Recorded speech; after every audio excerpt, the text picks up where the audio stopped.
বুখারী শরীফের মধ্যে বলেন, এক নাম্বার হলো যদি যে আমি যে তোমাকে আল্লাহ তাআলা বলবেন, ও বান্দা আমি যে তোমাকে জীবনটা দিয়েছি, ওই জীবনটা কোন কাজের মধ্যে ব্যয় করেছো। আল্লাহ এক নম্বর প্রশ্ন করবে, আমি যে দুনিয়ার মধ্যে তোমাদেরকে একটা হায়াত দিয়ে পাঠাইলাম, যে জীবন দিয়েছি, তোমার ৬৩ বছর জিন্দেগি, তোমার ৮০ বছর জিন্দেগি, তোমার ৫০ বছর জিন্দেগি, তোমার ৪০ বছর জিন্দেগি, তোমার ৬০ বছর জিন্দেগিতে আমি দিয়েছি, এই জীবনটা, এই হায়াতটা তুমি কোন কাজে ব্যয় করেছো আমাকে বলো। যতক্ষণ পর্যন্ত বলতে না পারে, যতক্ষণ পর্যন্ত না বলবে, আল্লাহর নবী বলেন এক পাও সে কিয়ামতের ময়দান থেকে সামনে অগ্রসর হতে পারবে না। ভাই দুস্থ বুজুর্গ, আল্লাহ তাআলা আমাদেরকে হায়াত দিয়েছেন, হায়াতটা অনেক দামি, হায়াতটা অনেক দামি। আল্লাহ তাআলা বলেন, আল্লাযী খলাকাল মাউতা ওয়াল হায়াতা লিয়াবলুয়াকুম আইয়ুকুম আহসানু আমালা। আল্লাহ তাআলা বলেন যে আমি অবশ্যই তোমাদের জীবন এবং তিনি সেই সত্তা যিনি নাকি হায়াত এবং মৃত্যুকে সৃষ্টি করেছেন, তোমাদের মধ্যে কে উত্তম আমল করে পরীক্ষা করার জন্য। তার মানে আল্লাহ তাআলা হায়াত সৃষ্টি করেছেন, মৃত্যু সৃষ্টি করেছেন, আমাদের মধ্যে কে ভালো আমল করে, কে উত্তম আমল করে প্রশ্ন করার জন্য, এই পরীক্ষা করার জন্য। কিন্তু আল্লাহ তাআলা আমাদেরকে শুধু খাওয়ানোর জন্য পাঠায় নাই, আল্লাহ তাআলা শুধু আমাদেরকে পড়ানোর জন্য পাঠায় নাই, আল্লাহ শুধু আমাদেরকে বাজার করার জন্য পাঠায় নাই। আল্লাহ তাআলা বলেন যে তোমাদেরকে আমি পরীক্ষা করার জন্য, তোমাদের মধ্যে কে উত্তম আমল করে এই পরীক্ষা করার জন্য আমি হায়াত এবং মৃত্যুকে সৃষ্টি করেছি। তাহলে আমরা এই হায়াতটা কাজে লাগাতে হবে। হায়াত আল্লাহ তাআলা আমাদেরকে যে হায়াতটা দিয়েছে, এই হায়াত আল্লাহর রাস্তায় ব্যয় করতে হবে, আল্লাহর জন্য দিতে হবে ওই হায়াতটা। যে আমি এখনো এমন মানুষ পাওয়া যায় যে ৫০ বছর হয়ে গেছে, ৪০ বছর হয়ে গেছে, তার পাশে অনেক মানুষ মৃত্যুবরণ করে, তার ভাই মারা যায়, তার ছেলে মারা যায়, তার ভাতিজা মারা যায়, কিন্তু সে এখনো মসজিদের মধ্যে নামাজ পড়তে যায় না, সেই মসজিদের মধ্যে নামাজ পড়তে যায় না। আল্লাহ তাআলা বলেন, আল্লাহর নবী বলেন, দুই নম্বর হলো যে আল্লাহ তাআলা তাকে প্রশ্ন করবে যে এই নিয়ামত সম্পর্কে, যে আমি যে তোমাকে যৌবন দিয়েছি, এই যৌবনটা কোন কাজে ব্যয় করেছো বলো, কোন কাজে ব্যয় করেছো। আমি যে তোমাকে যৌবন দিয়েছি, এখন তো আমাদের সমাজের মধ্যে যৌবনের তাড়না পড়ে, যৌবনের পাহাড় দেখে বৃদ্ধর উপর অত্যাচার করে, যৌবনের পাহাড় দেখা তার যা মন চায় তাই করে, এরকম আছে কিনা?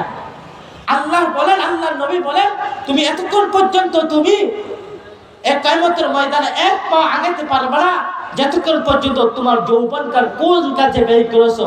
আল্লাহর নবী বলেন যে আল্লাহ তাআলার কাছে বান্দার সবচেয়ে আমল কোন সময় প্রিয়, যখন নাকি বান্দা যৌবনকালে ইবাদত করবে, ওই ইবাদতটা আল্লাহর কাছে বেশি গ্রহণযোগ্য। সুবহানাল্লাহ।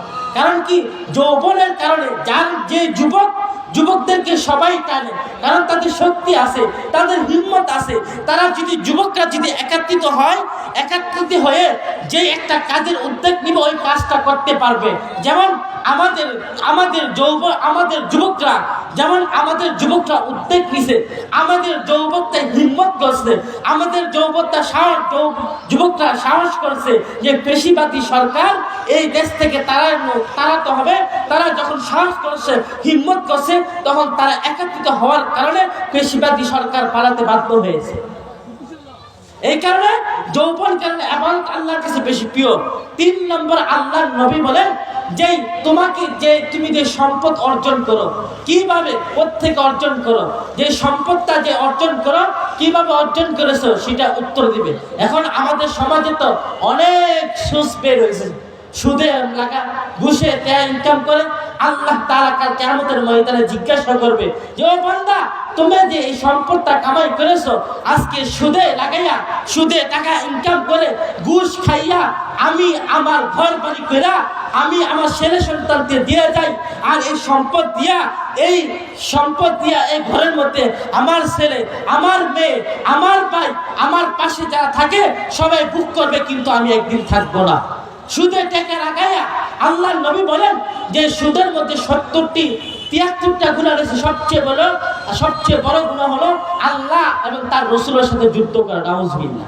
সবচেয়ে নিম্ন গুনাহ হলো মার সাথে জেনা করা, নাউজুবিল্লাহ। তাই সম্পদ কামাই কিভাবে করেছো তুমি উত্তর দাও। 4 নম্বর আল্লাহর নবী বলবেন যে সম্পদ অর্জিত করেছো, যে সম্পদটা তুমি জমাইছো, এই সম্পদটা কোন কাজে ব্যয় করেছো, কোন ক্ষেত্রে ব্যয় করেছো তুমি আমাকে বলো।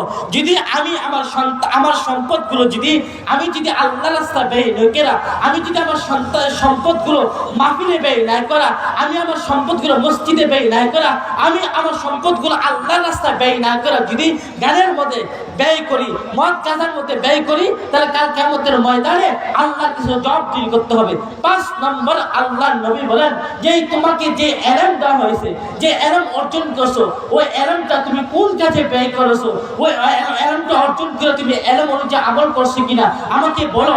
যদি আমি যেটুকু শিখছি এতটুকু অনুযায়ী যদি আমি আমল না করি, আল্লাহর নবী বলেন যে কাল কিয়ামতের ময়দানে তোমাকে যে ইলমটা অর্জন করেছো, এখন তো আমাদের সমাজের মধ্যে এমন মানুষ পাইবেন যে সে ইলম অর্জন করে কিন্তু ইলম অনুযায়ী আমল করে না।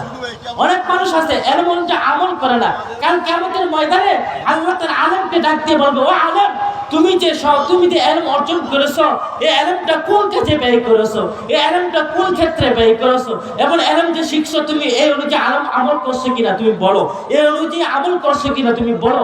তখন আমি এই অনুযায়ী আমল না করি, এই অনুযায়ী আমি হাদিস যা বলছেন, কোরআন যা বলছেন তা না মানি, কাল কিয়ামতের ময়দানে আল্লাহ তাআলা আমাকে জাহান্নামে দিবে।